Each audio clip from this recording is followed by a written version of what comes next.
Alors, je vous demanderai de vous lever debout pour un moment de réflexion.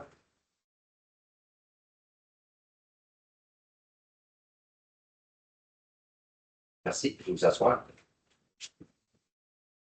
Alors, bienvenue à la séance de conseil du 26 janvier. Alors, point numéro 1, ouverture de la séance. Point numéro 2, adoption d'ordre. Point numéro 3, présentation à l'Assemblée publique, aucun point. Point numéro 4, première période des questions. Point numéro 5, administration. 5.1, demande d'aide financière pour la formation des pompiers volontaires ou à temps partiel. 5.2, demande d'aide financière au fonds de soutien au projet structurant de la MRC de Portneuf pour la réalisation d'une étude de viabilité d'un marché public à Donnacona. Point numéro 6, législation et CREF. 6.1, adoption du règlement numéro V639 décrétant une dépense et un emprunt afin de procéder aux travaux de réfection des infrastructures municipales d'une portion de la rue Notre-Dame entre l'avenue Marcoux et du Manoir. 6.2, avis de motion et dépôt du projet de règlement décrétant une dépense et un emprunt afin de procéder aux travaux de construction d'un véloparc.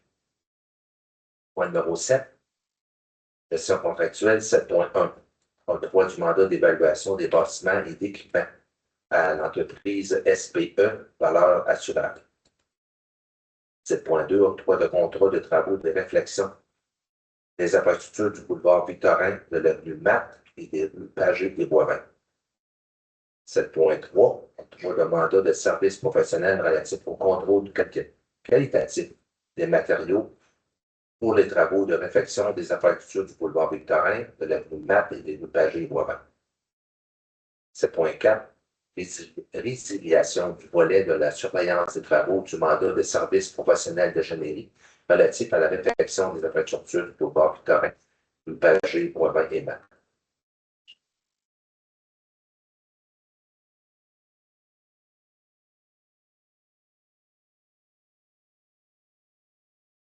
7.5, mandat de service professionnel relatif à la surveillance des travaux de réfection des infrastructures municipales du boulevard Victorin, de l'avenue Matte et rue Boivin et Pagé.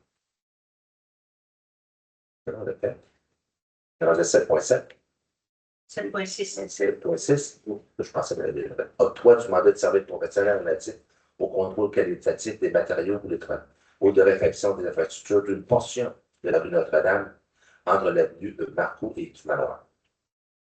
7.7. Approbation de directives de changement et de modification de contrat en vertu du règlement de gestion contractuelle, gestion des débordements et contrôle des ouvrages de surface. 7.8. Approbation des directives de changement et de modification de contrat en vertu du règlement de gestion contractuelle, réfection des infrastructures des rues Delisle et Papillon. 7.9. Approbation de directives de changement et de modification de contrat en vertu du règlement de gestion contractuelle, réfection des infrastructures de surface de la rue Guillemette. Numéro 8, urbanisme et développement économique. 8.1, nomination de Mme Claudia Robitaille au sein du comité consultatif d'urbanisme. Point numéro 9, ressources humaines, aucun point. Point numéro 10, autre sujet. 10.1, aide financière pour l'album définissant de l'école secondaire de Donnacona. 10.2, proclamation des journées de la persévérance scolaire. Point numéro 11, deuxième période des questions. Point numéro 12, affaires nouvelles. M. Germain. Non, je n'ai pas d'affaires nouvelles de mon côté. Ouais. Non, j'en ai pas de mon côté non plus. OK. Alors, 13, dépôt des documents. 13.1, dépôt des listes déposées du 10 janvier au 23 janvier 26. 13.2, dépôt du procès-verbal de correction, règlement numéro B635. Et point numéro 14, levé de la séance.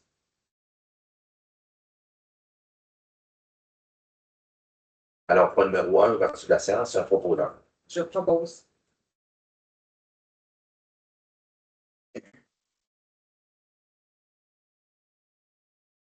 Point numéro 2, adoption de l'autre jour. Je propose.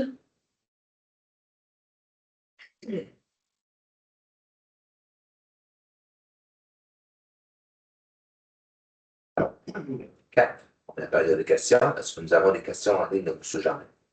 Oui, les gens jusqu'à 15 heures. On a eu une seule question, en fait. Elle vient de M.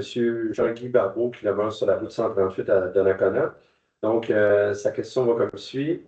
Suite à une augmentation moyenne de 33% de l'évaluation des maisons, quelle est l'augmentation minimum et maximum selon les secteurs de la ville? Notable et mon secteur est à 15%. Donc, nous, ce qu'il faut comprendre, c'est qu'à la ville de Donnacona, on est sur le rôle d'évaluation qui nous est fourni par la MRC. C'est un seul secteur. Donc, on n'a pas l'information par secteur directement.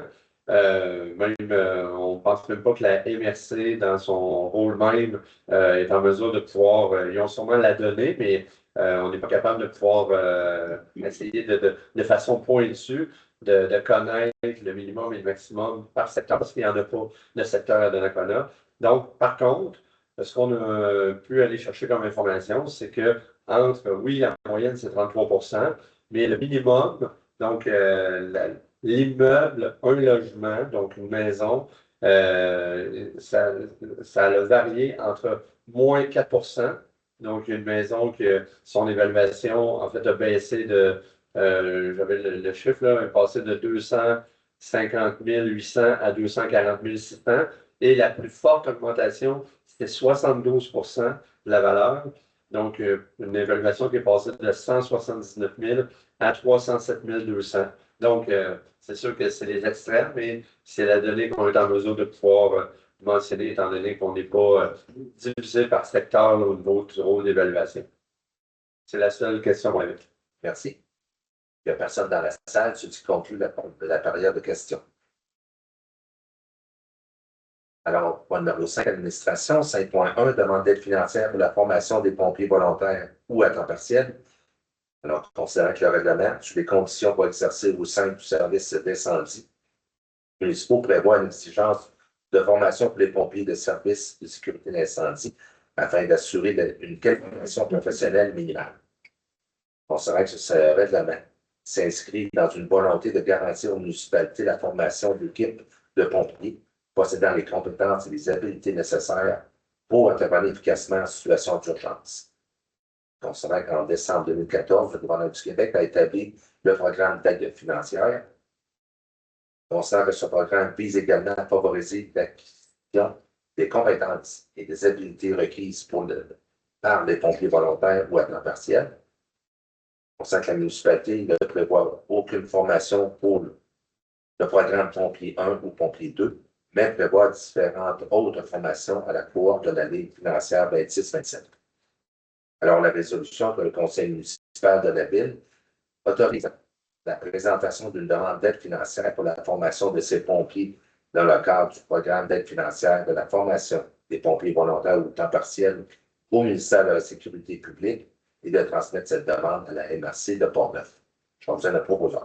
Je propose. Quelqu'un est contre.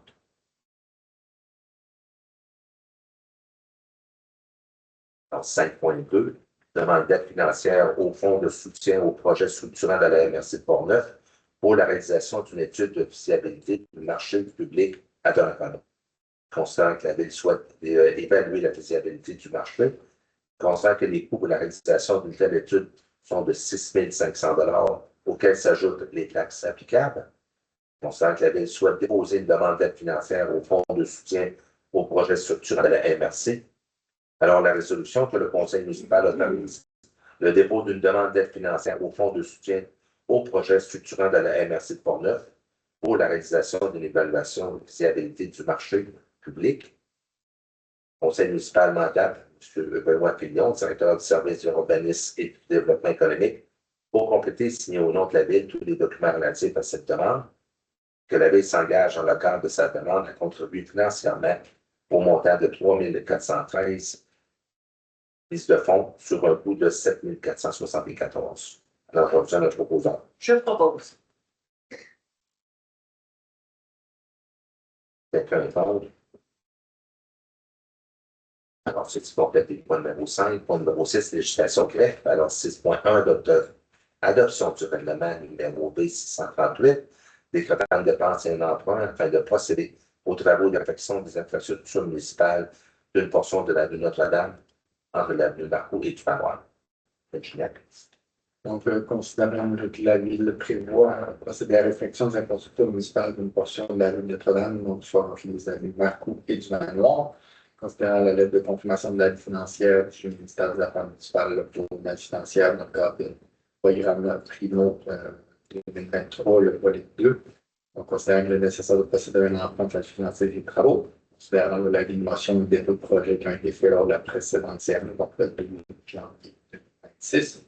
Donc, c'est un emprunt, là, on dépense un emprunt de 6 922 600. Il y a 6 756 100 qui sont financés par moyen de l'emprunt sur 25 ans, 166 500 sur 5 ans. Le remboursement de l'emprunt est pour la portion de 166 500, donc soit 2 250 par immeuble, est remboursé par une compensation. Le montant est bénéficié par ces travaux. Et le résiduel, donc 6 756 100 qui est remboursé même une affectation pour les revenus généraux. Évidemment, la subvention de 4 295 850 qui est affectée pour la réduction de l'emploi sur cette subvention-là, que ce soit l'adoption par le Conseil du règlement numéro 638 qui est fait dépenses en fait procéder à ces travaux. Merci, proposant. Je propose. M. Benoît. Quelqu'un contre? 6.2, la motion et un dépôt du projet de décrétant une dépense et un emprunt afin de procéder aux travaux de construction de le parc. Donc, le règlement doit d'abord être précédé d'une admission et d'un dépôt de projet. Donc, ce soir, c'est la commission et le dépôt de projet du règlement qui va décréter une dépense et un emprunt afin de procéder aux travaux de construction d'un le parc, le projet qui est prévu au programme triennal des stabilisations. Je vous donne l'avis de motion. Je donne l'avis de motion et je dépose le projet.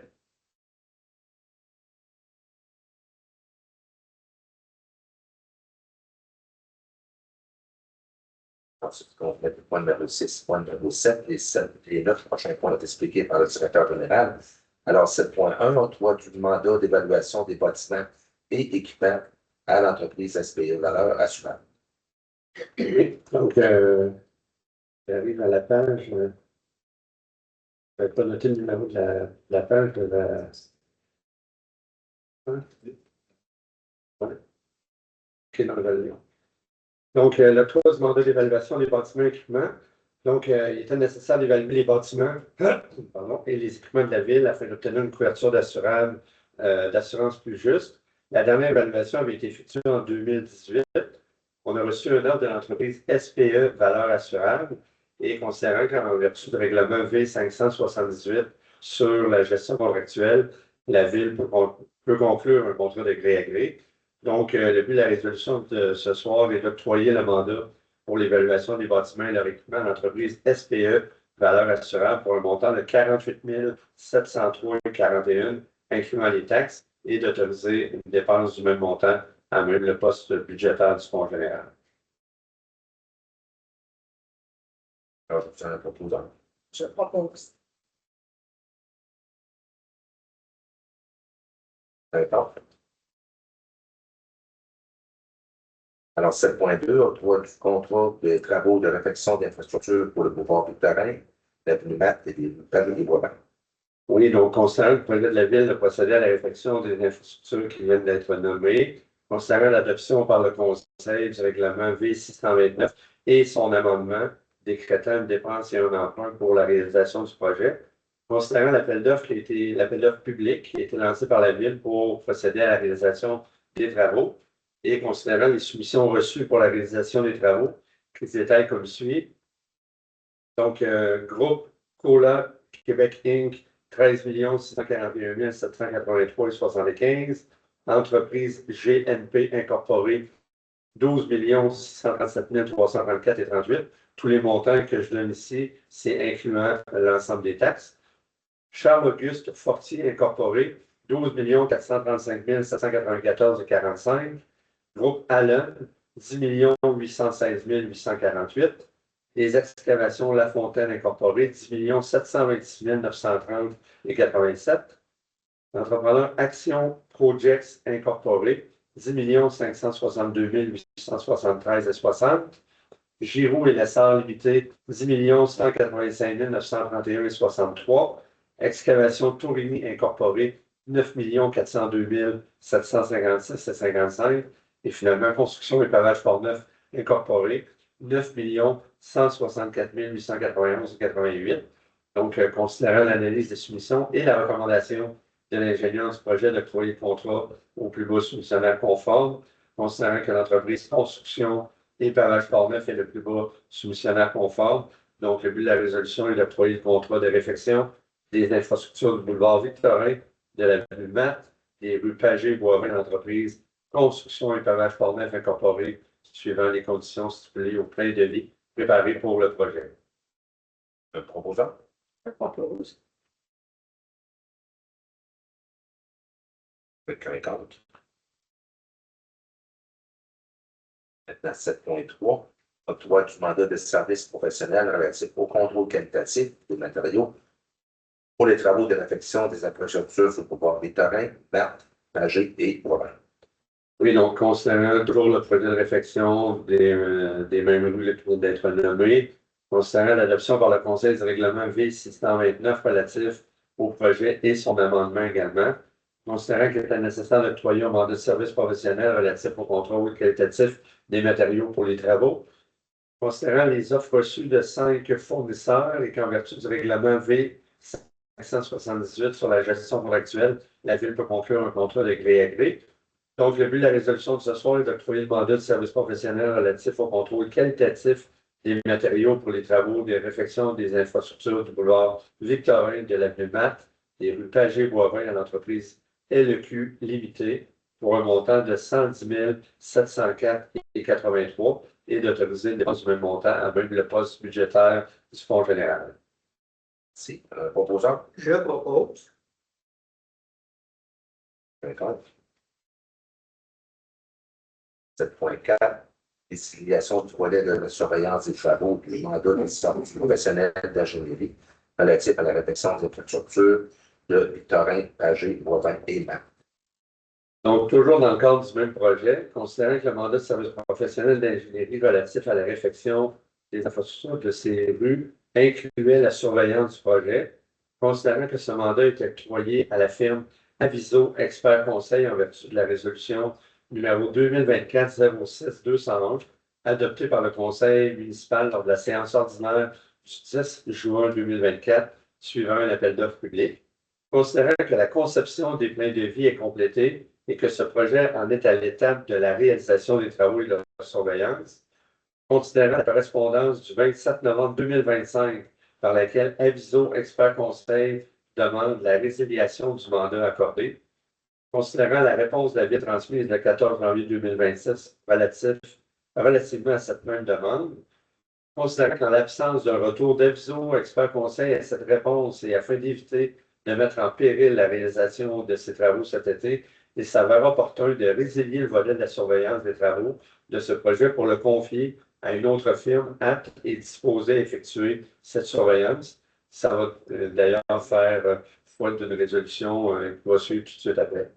Donc, le but de cette résolution est que le Conseil résilie le volet de la surveillance des travaux du mandat de service professionnel d'ingénierie relatif à la réfection des infrastructures du boulevard Victorin et des rues Pagé, Boivin et Matte confiées à Aviso Expert Conseil, et que cette résolution ne concerne que le volet de la surveillance des travaux du projet, Aviso Expert Conseil demeurant entièrement responsable des autres volets du mandat qui lui a été confié, notamment les livrables du projet, ce qui inclut les plans de vie préparés par Aviso Expert Conseil.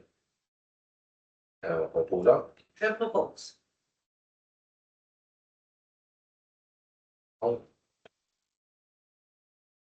7.5. Mandat de service professionnel relatif à la surveillance des travaux de réfection des infrastructures municipales du boulevard Victorin, des rues Matte, Boivin et Pagé. Donc, considérant que la résiliation du mandat de surveillance vient d'être confirmée par résolution, considérant qu'il s'avère nécessaire de confier un mandat de service professionnel pour assurer la surveillance des travaux, considérant l'offre de service reçue de la firme Apex Expert Conseil Incorporé et considérant qu'en vertu du règlement V578 sur la gestion contractuelle, la Ville peut conclure un contrat de gré à gré.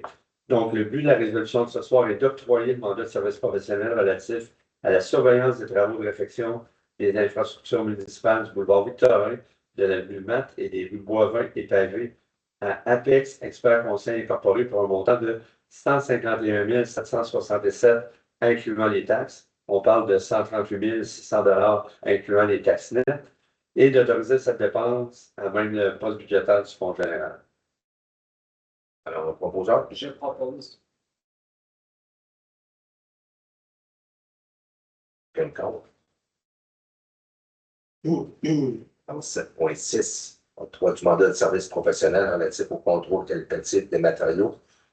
Cette fois-ci pour les travaux de réfection d'infrastructure d'une portion de la rue Notre-Dame, Marcoux et du Manoir. Oui, donc on change le projet. Donc, concernant le projet de réfection des infrastructures rue Notre-Dame, c'est prévu au budget des immobilisations. C'est nécessaire également d'octroyer un mandat de service professionnel relatif au contrôle qualitatif des matériaux pour les travaux de réfection de cette portion de la rue Notre-Dame. On a reçu également 5 fournisseurs et toujours en vertu du règlement V578 sur la gestion contractuelle, la Ville peut conclure un contrat de gré à gré. Donc, le but de la résolution est d'octroyer le mandat de service professionnel relatif au contrôle qualitatif des matériaux pour les travaux de réfection des infrastructures d'une portion de la rue Notre-Dame entre les avenues Marcoux et du Manoir à l'entreprise LEQ Limitée pour un montant de 110 704,83, d'autoriser l'affectation temporaire de cette dépense à même le surplus non autrement affecté de la Ville en attendant l'approbation du règlement et d'autoriser la dépense du même montant à même le poste budgétaire du Fonds général. Merci. Alors, le proposeur, Je propose. M. Germain? Oui. Juste la résolution d'avant, on a parlé de 151 767 incluant les taxes. Puis, on a ajouté 138 600 incluant les taxes. Donc, j'imagine que c'est 138 600 avant les taxes. 138 600, c'est les taxes nettes. Les taxes moins le remboursement de TPS. C'est ça. Ah, OK. C'est les taxes complètes moins le remboursement. Fait que, on vient au même point. Là. OK. Oui. D'accord. 7.7, approbation de directives de changement et de modification de contrat en vertu du règlement de gestion contractuelle, gestion des départements et contrôle des ouvrages de surface. Oui, donc, considérant le règlement de gestion actuel adopté en vertu de l'article 573.3.1.2 de la loi sur les cités et villes, considérant la procédure de modification des contrats prévue à l'article 9 du règlement, considérant que le Conseil a pris connaissance des rapports du comité formé en vertu de l'article 9.1 du règlement pour le projet ci-dessous. Donc, le but de la résolution est que le Conseil approuve les modifications, les directives de changement. Donc, on en a trois projets différents. Le premier pour cette résolution-là, c'est la gestion des débordements et le contrôle des ouvrages de surveillance, donc les travaux qui se tiennent à nos étangs aérés. Donc, l'objet de la modification, c'est différentes directives de changement dans le cadre de la réalisation du projet. On parle des directives de changement numéro 43, numéro 50, 54, 63, 70, 71, 77, 78 et 94. Et le coût impliqué pour l'ensemble de ces directives, c'est 228 803 et 65, incluant les taxes. Donc, c'est le but de la résolution que le Conseil approuve les modifications du contrat au-dessus de ce qui vient d'être nommé. Merci. Alors, un proposant, Je propose. un compte. Pour les directives de changement, cette fois-ci, c'est pour la délai des papillons. Oui, donc toujours sur considérant le règlement de gestion actuelle en vertu de l'article 573.3.1.2 de la loi sur les cités et villes, concernant la procédure de modification des contrats prévus à l'article 9 du règlement, concernant que le Conseil a pris connaissance des rapports du comité formé en vertu de l'article 9.1 du règlement pour le projet de réfection des infrastructures des rues de l'île des Papillons. Donc, l'objet des modifications, c'est diverses directives de changement dans le cadre de la réalisation des travaux. On parle des directives numéro 2, 6, 8, 9 et 15. Le coût impliqué pour l'ensemble de ces directives, c'est 105 670 et 78, incluant les taxes. Donc, le but de la résolution est que le Conseil approuve ces modifications. Merci. Alors, proposant. Je propose. D'accord. Dernière directive de changement, cette fois-ci, c'est pour la rue Guillemette. Oui, donc, toujours selon le même numéro de règlement de gestion actuel, la même procédure, donc l'article 9 du règlement. Le Conseil a pris connaissance des rapports du comité qui a été formé également en vertu de l'article 9.1 du règlement toujours. Donc, dans la réflexion des infrastructures de surface de la rue Guillemette, les objets de la modification, des modifications, c'est diverses directives de changement. Dans le cadre de la réalisation du contrat, on parle des directives numéro 1, 4 et 9. Le coût impliqué pour l'ensemble de ces modifications, c'est 25 862 et 3 sous, incluant les taxes. Donc, le but de la résolution est que le Conseil approuve ces modifications. Merci. Un proposant. Je propose. M. Paget. Quelqu'un contre? Ceci conclut les points numéro 7. Point numéro 8. Urbanisme et développement économique. Alors, 8.1, nomination de Mme Claudia Robitaille au sein du comité consultatif d'urbanisme. Oui, considérant qu'il est nécessaire de procéder à la nomination d'un nouveau membre au sein du comité consultatif d'urbanisme en raison d'un départ, considérant que le règlement V618 relatif à la constitution et au fonctionnement du CCU prévoit que les membres du comité sont nommés par le conseil municipal pour un mandat d'une durée de 2 ans qui peut être renouvelé, et considérant la recommandation du directeur du service de l'urbanisme et du développement économique suivant l'affichage et la réception de candidatures, la résolution prévoit que le conseil municipal nomme Mme Claudia Robitaille à titre de membre du CCU pour un mandat d'une durée de 2 ans, soit jusqu'au 31 décembre 2027. Alors, j'aurais besoin de proposants. Je propose. Quelqu'un contre?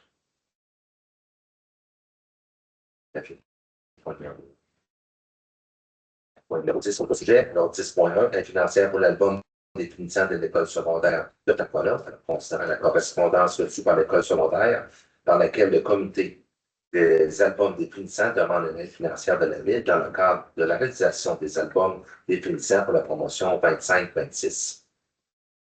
Considérant que le conseil municipal juge approprié de verser cette aide financière, alors la résolution est de verser une aide financière de 200 $ au centre de services scolaires de Port-Neuf pour la réalisation de l'album définissant promotion 25-26 de l'école secondaire et d'autoriser cette dépense même le poste budgétaire. Donc, c'est un proposant. Je propose. Bon. Quelqu'un contre?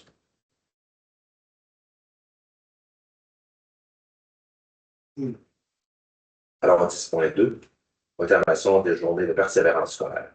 Considérant que les décideurs et les élus de la ville de placent la lutte au décrochage scolaire au cœur de ses priorités de développement, puisque cette problématique est étroitement liée à d'autres enjeux, dont l'image et l'attractivité régionale, la relève et la qualification de la main-d'œuvre, le chômage et l'inactivité, ainsi de plusieurs problèmes sociaux.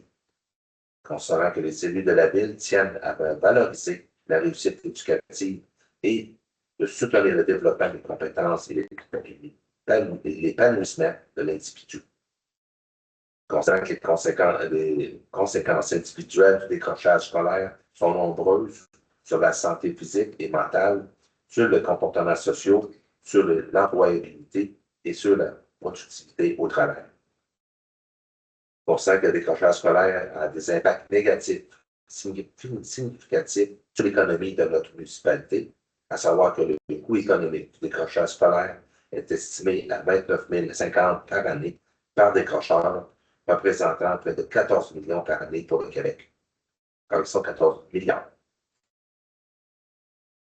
Considérant que l'obtention d'un diplôme demeure l'un des meilleurs leviers pour améliorer la qualité de vie des individus, favoriser leur insertion professionnelle et contribuer à la vitalité économique et sociale de la région.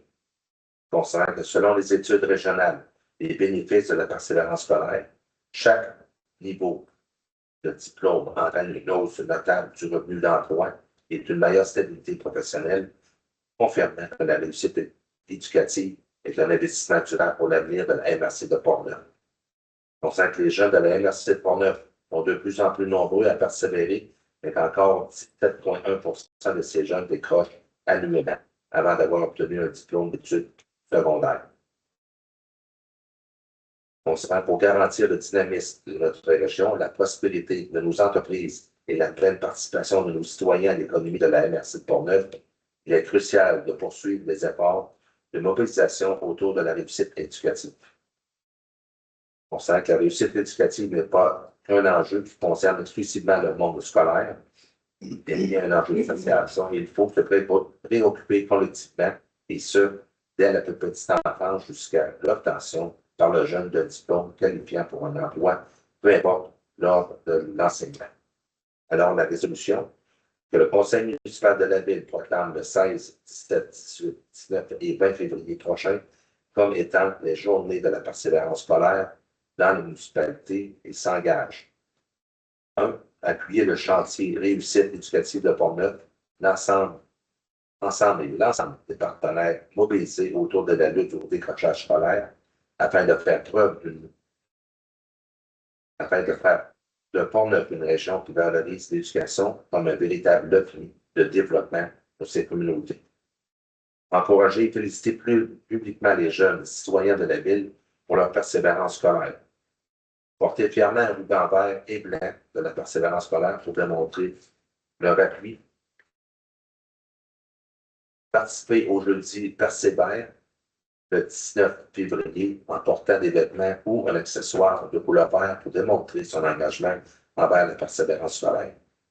Afficher le drapeau de la persévérance scolaire et enfin faire parvenir une copie de cette résolution au chantier réussite éducative.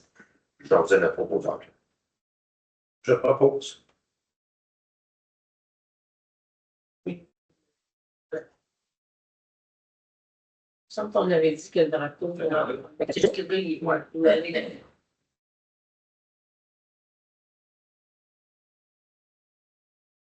Ah, c'est OK. Je l'ai enlevé de la résolution. Oui. C'est ça. Dans ma tête, enlève le drapeau.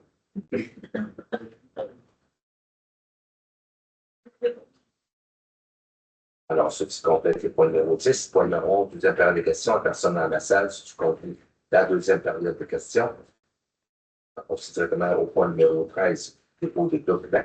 Alors, 13.1, dépôt de la liste des déboursés du 10 janvier au 23 janvier 2026. Alors, la liste des chèques émis pour un montant de 15 919,97. La liste des dépôts pour 697 584,39. La liste des prélèvements émis pour un montant de 87 934,68. La liste déboursée pour la dette pour un montant de 120 797,69. Et 13.2, c'est un dépôt procès-verbal de correction sur le règlement numéro 235. Oui, c'est simplement un dépôt, donc une correction de l'erreur d'écriture dans le règlement 1635, puis le règlement sur l'imposition des taxes et compensations, donc une référence à la réglementation qu'il y avait une erreur dans le chiffre de règlement. Donc, c'est une correction qui a été faite. C'est juste un dépôt du procès-verbal. Merci. Alors, point numéro 14, levé de la séance, je vous donne un proposant. Je propose.